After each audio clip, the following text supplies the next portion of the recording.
Have you ever noticed how fast every problem sparks a flood of, we should do that, we need to fix this, the smart move is, here's the plan.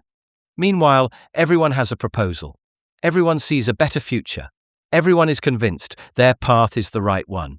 And yet, the same challenge can produce wildly different solutions. Not because anyone is reckless, but because they're weighing different outcomes, different costs, different priorities, trying to decide what we should actually do next. Because the future hasn't happened yet, we can't see it directly. We can only imagine possibilities, weigh trade-offs, and argue for the wisest course of action. That process has a name: deliberative rhetoric. This is reclaiming rhetoric. Last time we went deep on forensic rhetoric, the rhetoric of the past. Today we're going deep on the second one, deliberative rhetoric, also called deliberative oratory or political persuasion. This is the rhetoric of the future. It asks the questions: what should we do? What's the best path forward? The word deliberative comes from the Latin deliberare, meaning to weigh carefully. In ancient Rome, the forum was where citizens didn't just argue about what had already happened, they argued about what the city should do next.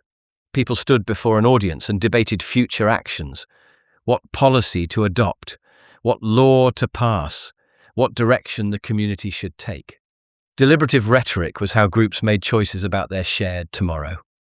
At its core, deliberative rhetoric is about practical wisdom, not judgment of the past, not celebration of values, but deciding what we should actually do.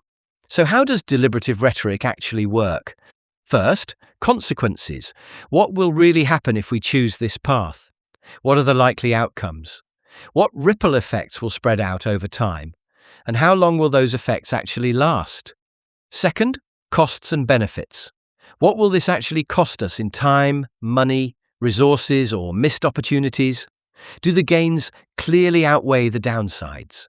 And who will bear the costs while others enjoy the benefits? Third, feasibility. Is this realistic given the constraints we face? Do we have the resources, the support, the timing to make it happen? And do we have the political will or public buy-in to follow through? Fourth, priorities. What are we actually optimizing for? Which goals matter most right now? And what are we willing to trade off to get there? What values are we willing to prioritize above all others? Not every deliberative argument needs perfect certainty, and people often argue past each other because they're weighing different priorities without realizing it. Here's the warning. Deliberative rhetoric gets misread constantly. People treat it like a factual debate. Someone presents a plan for the future, and the response is, that's not true, or that didn't work last time. That's not engaging with deliberative rhetoric. That's dodging the actual question. Deliberative rhetoric isn't about what is true right now. It's not about what happened in the past. It's about what we should do moving forward. Wrong standard, wrong response, wrong conclusion. And this mistake happens everywhere. Policy debates, campaigns, speeches, boardroom strategy meetings, family discussions about the future. So here's the key shift. Instead of just asking, is this true? Also ask, will this actually work? What are the real consequences? What are the genuine costs and benefits? Is this feasible? Are we optimizing for the right priorities? These questions reveal the strength of a deliberative argument, not just whether it sounds good on the surface. Now flip the perspective. If you're making a deliberative argument, your responsibility is clarity, honest assessment of consequences, realistic trade-offs, clear priorities.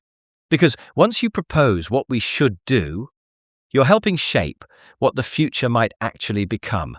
Weak deliberative rhetoric looks like this: vague promises, ignored downsides, overstated benefits, wishful thinking dressed up as strategy. Strong deliberative rhetoric looks different. Clear-eyed analysis, honest trade-offs, practical pathways, arguments that can survive real-world pressure. Deliberative rhetoric is the foundation, because most of what we decide as communities, as organizations, as families comes from it. Policy, strategy, collective action. Without good arguments about the future, we can't solve problems. We can't build anything meaningful. We can't move forward together. Get the future wrong, and you pay for it in the present. In the next video, we tackle Epideictic rhetoric, the rhetoric of the present, the one that asks, what should we value? What deserves praise? And what deserves condemnation? We'll break down how it works, where you see it, what makes it powerful, and all the ways it gets misused. But this is the foundation: deliberative rhetoric, the rhetoric of the future, the rhetoric of wise action. Once you understand how these arguments are built, you stop just reacting emotionally to proposals. You start evaluating them by the right standard. And once you see it, you can't unsee it.